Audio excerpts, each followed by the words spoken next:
Hello, fellow cyclists and bike travelers. I'm very sorry. I know this isn't what you were expecting. Why on earth would a video about cycling start in a multi-storey car park? But I'll gladly explain that a little later on. This is just one of many examples of how Constance, a small city on Germany's southern border, is freeing itself from car dominance and paving the way to become Germany's little Amsterdam. Which is exactly what it feels like here at the bicycle bridge crossing the Rhine River, right through the heart of the town. This is probably one of the busiest bike routes in the entire world. I mean, just ask yourself, do you see this volume of traffic anywhere near where you live? Well, if you do, all the better. But that's not the main reason we're making this video. Hi, I'm Vera. And I'm Sloetti Spaghetti. On this channel, we like to take a closer look at what matters to bike travelers, share experiences, and spread the word on good ideas. And Constance isn't just full of good ideas. It's also an important hub for bike travelers from all over. Nestled between the Bodensee and the Untersee along a short section of the Rhine, this small city of over 80,000 residents doesn't just border Switzerland, it blends into it. It's also a favorite stop along the EuroVelo 15 leading up to Rotterdam, and a hotspot on the Bodenseeradweg, the 270-kilometer loop around the lake, a classic for enthusiasts and beginners alike. So in this video, we wanted to check out how well bike travelers are catered for, what you should watch out for, and whether there are any improvements that could make the experience more enjoyable when stopping here on two wheels. And there are quite a few things you should know, even before you start planning your trip, especially if it involves the EuroVelo 15. If you're interested in this kind of content, hit the subscribe button. We've got a lot more in store for you. But back to the story. Before you get to this lovely spot we're standing in now, you have to enter the city. Unless, of course, you've just arrived by train. We'll come back to that later. The thing is, there are several entry points depending on where you're coming from. The main ones for bike travelers are from the northeast along the lake, from the southeast if you're coming from Switzerland after circling the lake clockwise or following the EuroVelo 15 Rhine Route, from the west if you're coming from the opposite direction, or from the northwest, both along the EuroVelo 15, which splits into two routes around the Untersee, one through Switzerland and one through Germany, before meeting again at Stein am Rhein. Between the two Swiss entry points, there are multiple border crossings in the neighbouring town of Kreuzlingen, which is directly adjacent to Constance. These crossings are used by bike tourers either to reach a specific destination or simply because they missed the ones they had wanted to use. And that confusion is a real problem, mainly because the Swiss don't signpost anything that leads off the main EuroVelo 15, which doubles as Swiss National Route number 2. So you're left either glued to your phone or asking around. While asking around at least gets you talking to locals, we're not big fans of navigating unfamiliar urban surroundings by constantly checking a screen. Distances are tricky to estimate, signs are easily missed, and intersections can be dangerous, requiring your full attention. Navigation apps don't always pick the quietest or safest routes either. That's why signs pointing to important destinations like city centres and train stations should be clear, visible, and guide you through safe streets, so you can keep your eyes on the road.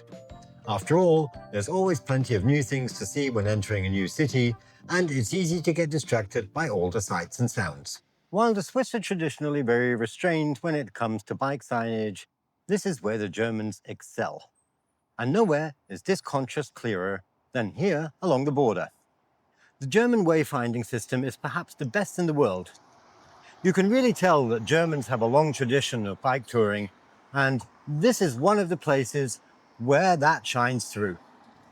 In the small city of Constance alone, there are 270 signposts pointing you to every corner of the town, and all the major attractions, which makes navigation really simple. The only thing we can criticize is that there are no signs at the train station directing your arrivals.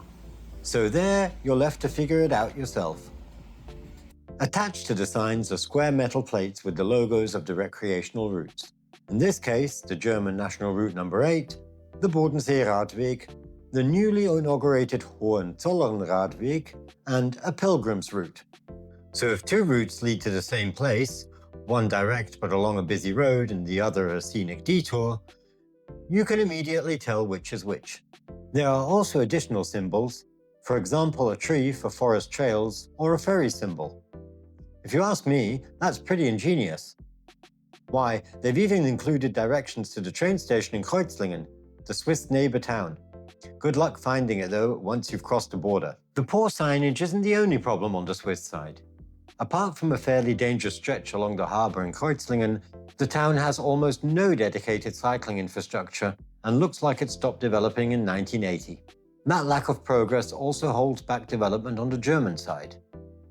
Although the two towns are closely linked, the only real visible connection is the green bike carpet rolled out where cars once ruled. But it's down at the lakeside where crossing the border and entering Constance becomes a real headache. And because this is the most direct way to the port and the famous German beer gardens, it's the preferred first stop after a long ride. Just a place to unwind. And unwind you'll want to, because you'll have to survive an obstacle course first. Let's show you what the problem is and how to avoid the hassle when approaching Constance from this direction. The first difficulties appear still in Switzerland, right after leaving the bike path, that ironically ends at the point where it's needed most. The narrow road is often blocked by traffic, forcing cyclists into the dangerous gap between moving and parked cars. Opening doors and cars pulling out are often overlooked hazards.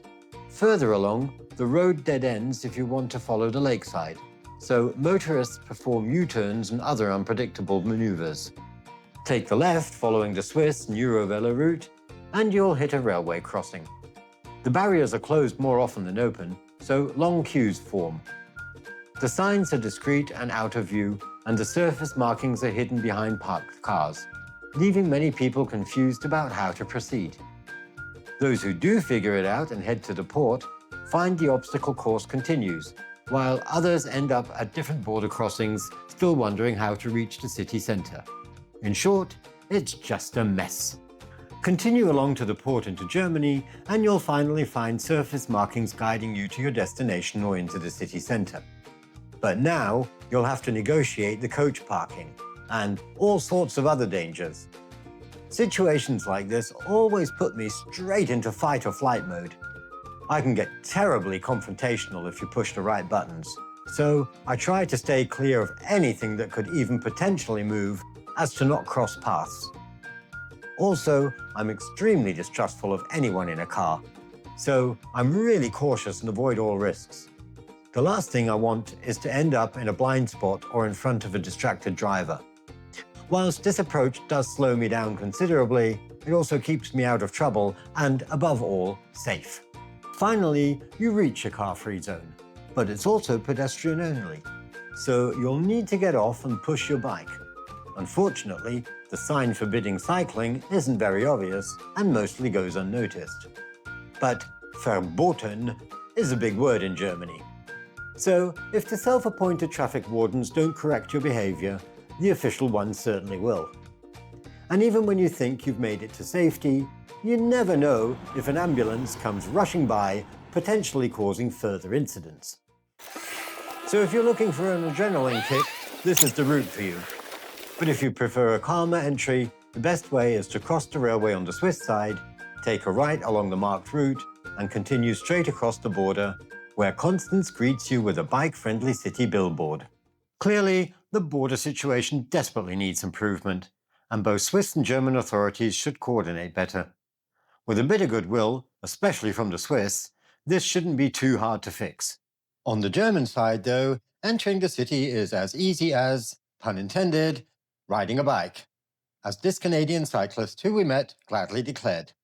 To get into the city, we use Google Maps from our camping spot, but once we got onto the bike route, it was pretty easy to follow the signs itself. In Constance, it was super easy, yeah. After that beer, you want to explore the city, which is beautiful, historic and well kept. While you can cycle through much of the old town's pedestrian zone, it isn't much fun. There are cobblestones and plenty of people. It's better to explore on foot. which also gives you more flexibility to step into shops and restaurants. Unfortunately, there's nowhere to safely lock up bikes and panniers. There's no bike service station with secure parking, nor any bike lockers like you'd find in France. A simple locker system could be set up quickly, and a full service station is in the pipeline, but for now it's a bit of a nuisance. Let's hope the authorities in Constance are watching this video and taking note, and that the planned bike station at the train station also includes parking suitable for bike travelers passing through as well. Funnily enough, this wouldn't be a first for Constance, which brings us back to our opening scene at the newly built multi-storey car park on the city's western edge. This is part of an effort to reduce the number of cars entering the city centre. Constance has been promoting cycling for decades, but in recent years, thanks to an ambitious cycling officer in the city administration, it has made another leap forward. Now it boasts an incredible 37% cycling share. If you compare car trips to bike trips, you get a ratio of 0.6, far better than famous cycling cities like Amsterdam or Copenhagen, which both have 1.4 car trips per bike trip. Walking is also great here. The city feels calm and relaxed, and the public transport system, with regular buses and 5 train stations, helps reduce car use even further. Interestingly, much of the car traffic that does exist comes from Swiss shopping tourists, making the Swiss at least partly responsible not just for the border chaos, but also for congestion, noise and pollution in the city. The unique thing about this new car park is that it doubles as a mobility hub, including a bike station with rentals, secure lockers and a repair service. Car commuters can store their bikes overnight and complete the last mile on 2 wheels. The Flixbus station is also nearby, so bus travellers can leave their bikes there too. Similar setups do exist elsewhere, but they're rare, so this is worth pointing out and praising. The city is also making continuous efforts to improve cycling conditions, leading to excellent infrastructure and priority connections. The best examples are the so-called Fahrradstraßen, bike priority streets. They're marked in blue and easy to recognize. The most important one crosses the Rhine, connecting the north and south of the city and creating a backbone route, making access to many parts of town easy and straightforward. There's also a short one in a residential area, and a fairly new one on Eichhornstraße, leading out to the thermal paths and forming part of the lake circuit. So bike travelers especially benefit. Further recent efforts have been made by installing a bike sharing system including cargo bikes, an additional 1,000 bike racks, secure residential bike lockers, a bike counter to make cycling more visible, and promotional events like a monthly repair service in the Heroze Park. There are also 20 self-service pump and repair stations spread around town, plus a cyclist footrest at a traffic light, an idea imported straight from Copenhagen. We're sure we've forgotten a couple of other things, but this already gives you a good idea of where the city is heading. What's crucial to understand is that all these new projects are built on top of a vibrant and long-standing cycling culture. Constance didn't just wake up one day and decide to become bike-friendly. It's been part of everyday life here for decades. That's why you'll also find plenty of older infrastructure around town, much of it still heavily used, and if you thought the reason so many cyclists crowd onto the bicycle bridge is simply because it's the only option across the Rhine, think again. The other 2 bridges crossing the river both come with protected bike paths of their own, and they're just as popular. In other words, cycling here isn't limited to a single showcase project, it's deeply woven into the entire fabric of the city. There's a detailed cycle map you can buy for €3 at the Citizen Service Centre or download a free PDF. And there's also an online map, though it's not as detailed.